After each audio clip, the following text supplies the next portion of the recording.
¿Qué tal, Lucía? Mucho gusto. Igualmente.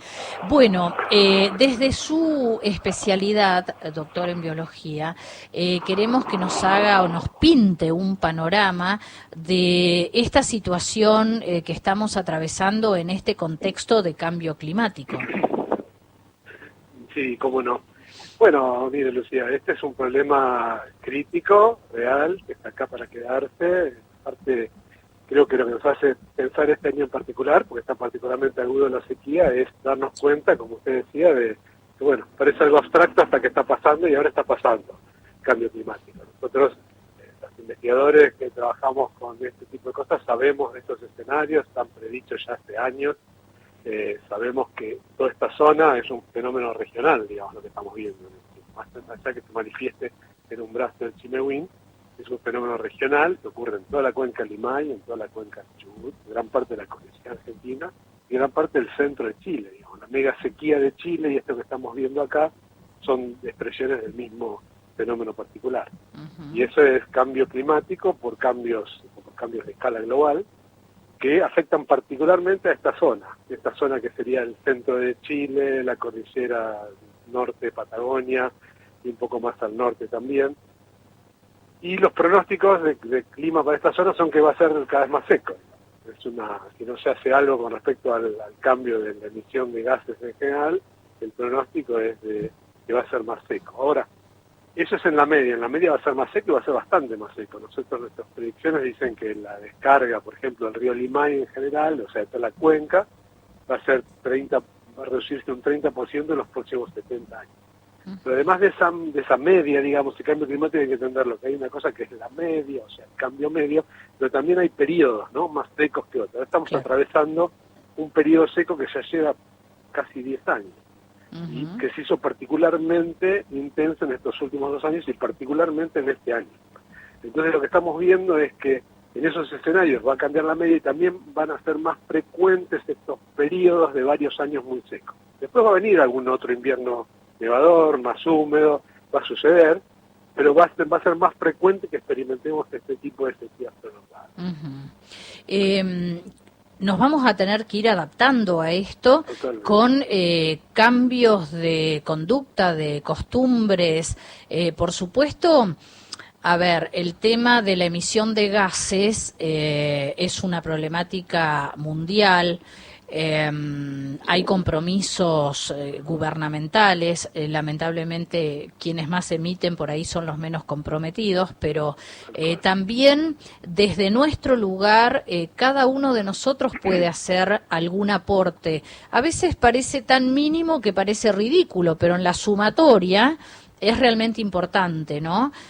Cuando alguien nos dice, deja de usar tanto aerosol en tu casa, cambia el tipo de desodorante que usás por uno en crema.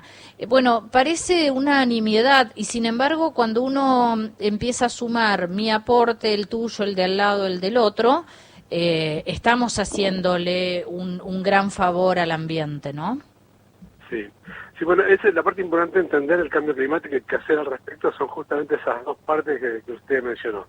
Uno es la remediación del cambio climático. En este sentido, podemos hacer muchas cosas con voluntades de esas, pero en la realidad global, Argentina como emisor es un pequeño protagonista en el concierto mundial, es prácticamente mínimo. Si nosotros cambiamos, mañana dejamos de emitimos 0 gases, no va a cambiar nada el clima. Hay grandes jugadores que son las grandes potencias, que son los grandes emisores. Pero por otro lado está la preparación. Nosotros, más allá que no somos grandes emisores, si se quiere en términos relativos, recibimos gran parte del impacto. Entonces ahí está la parte de preparación. ¿Qué hacemos para enfrentarnos a esto, que es una realidad? Y ahí está qué hacemos con el agua, cómo la usamos.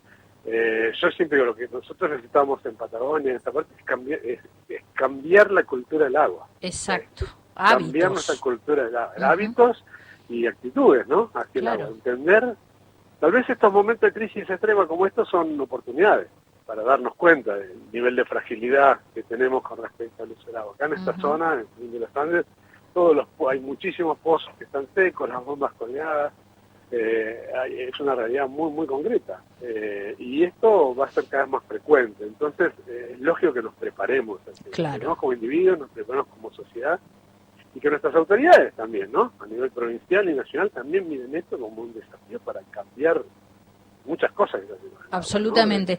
¿No? Hace falta esto que menciona usted, el cambio de actitud, de la toma de conciencia, porque es como todo, hasta que no te toca a vos no te das cuenta de la falta que te hace el agua. Aquí en la ciudad de Neuquén hay barrios que por semanas enteras no tienen una gota de agua y el vecino de enfrente te riega la vereda porque le llega con mucha presión. Entonces, esto de, a ver, ¿quién no lo ha hecho? De lavarse los dientes y dejar correr el agua todo ese tiempo. Es todo desperdicio, esa no vuelve, ¿no?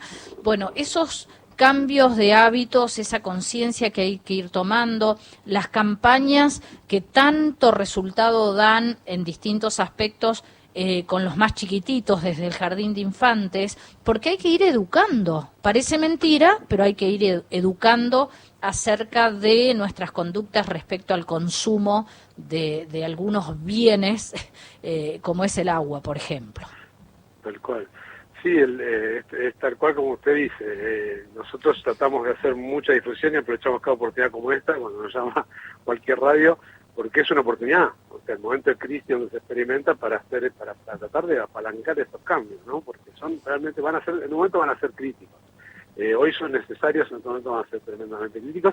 Si no los hacemos, nos va a forzar la naturaleza a hacerlos, digamos, nos va a quedar sin agua, vamos a abrir la canilla y no va a haber agua. Así que o lo hacemos de una forma ordenada, estratégica, con una mirada de futuro, colectiva, o lo dejamos librado al que tiene y no tiene, digamos. Hay una cuestión de qué escenarios se imagina uno para el futuro. La otra cosa importante con esto del agua, que no es solo la cantidad, o sea, uno enseguida ve la cantidad, pero también es la calidad, porque al haber menos cantidad, todas las cosas y los efluentes y todo lo que volcamos a los ríos, van a un río más chico que tiene menos capacidad de dilución. Claro. Así que lo que se experimenta a caballo de esto son problemas de calidad. Claro, además el impacto en la fauna ictícola, en la biodiversidad, ¿no? Porque falta agua, el pez se muere, el otro no se puede alimentar, la vegetación se seca, o sea, hay todo un impacto en el ambiente del que mucha gente es absolutamente ajena, porque quizás no lo disfruta, no lo vive, no lo necesita, hasta ese momento, ¿no? Donde uno empieza a extrañar ciertas cosas. Hoy veíamos, bueno, ese bracito del Chimehuín, que tanto conozco, Miguel, porque le comento en confianza que soy casi de Junín de los Andes, he vivido muchísimos años allí. Ese bracito con el puentecito allí en la hostería Chimehuín, verlo así seco de golpe, es como el gran llamado de atención, ¿no? Porque esto significa que todo el río está más bajo, en temporada de pesca, en una temporada turística exitosa, con una costanera que todos los días está repleta. Bueno, de todas maneras, de muchas maneras está impactando. Y ni hablar de la emergencia hídrica ya en otro aspecto, ¿no? Cómo ha impactado en la ganadería en la provincia, en la agricultura, el tema de los incendios y demás, ¿no? O sea, es un problema extremadamente serio del que todavía no se ha tomado total conciencia. No, totalmente de acuerdo. Sí, totalmente de acuerdo. Es un problema que son una caja llena de problemas, digamos. Ajá. Buena definición. Se potencian unos con otros, porque también está la calidad del agua, la temperatura del agua, está el medio el contrasentido de que un verano como este, con el boom turístico que hubo y con el clima fabuloso de tipo turístico que tuvimos, quedó ahí relegado, ¿no? Pero bueno, es un clima anormalmente seco y cálido, digamos. Claro. Y esto tiene consecuencias muy serias para el ambiente. Bien, mínimamente para ir concluyendo, ¿cómo podemos contribuir cada uno desde su lugar, más allá de esos ejemplos que doy yo, que obviamente están lejos de ser los científicos? ¿Cómo podemos contribuir para ir evitando acciones que nos perjudiquen mucho más en el futuro? Obviamente teniendo en cuenta que las cuestiones climáticas nosotros no las podemos manejar, pero sí podemos hacer otro tipo de aportes. Sí, sí, yo creo que a nivel individual obviamente están todas esas cuestiones que uno hace con respecto a cómo usa el agua, ¿no? Cada uno en su casa sabe cómo usa el agua y cuándo riega y cuándo no riega y cómo la usa, y ahí hay toda una potencialidad para cambiar el consumo de agua.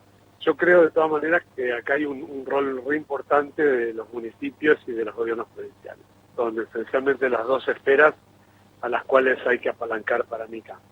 O sea, nosotros hacemos mucho esfuerzo de trabajar con el municipio de los Andes, que además tiene un ejido muy grande, ocupa todo el Pierre Tinubín, en tratar de transmitirle todo lo que sabemos, para tratar de mover la gobernanza hacia una visión más estratégica y de preparación para lo que puede venir. Eso quiere decir cambiar la visión de cómo se ven las obras públicas, cómo se ven los usos, las reglamentaciones, la provisión de agua. O sea, hay que cambiar prácticamente, esto lo que implica, lo que verdaderamente requeriría es un cambio no solo en la cultura del agua individual, sino en la forma estratégica de usar el agua. ¿Y tienen Y buena son los recepción? gobiernos.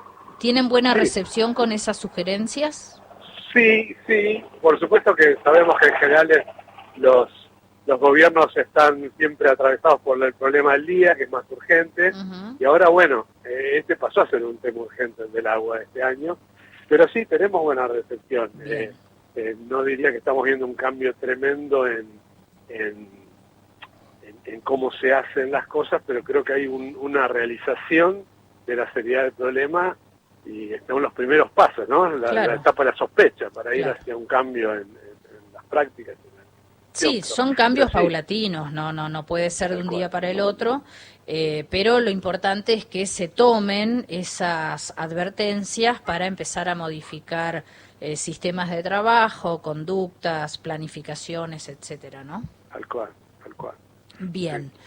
Bueno, Miguel, nos hemos quedado sin tiempo ya en el programa. Muy interesante escucharlo, poder hacer este breve análisis de lo que nos está ocurriendo, este llamado de atención de algunos cauces de agua en la provincia de Neuquén que de un momento para el otro se han secado, aunque sea pequeñas superficies, algunos brazos o un arroyo, pero de todos modos es un gran llamado de atención. Le agradecemos muchísimo estos minutos de charla. Gracias a ustedes por llamar. Gracias.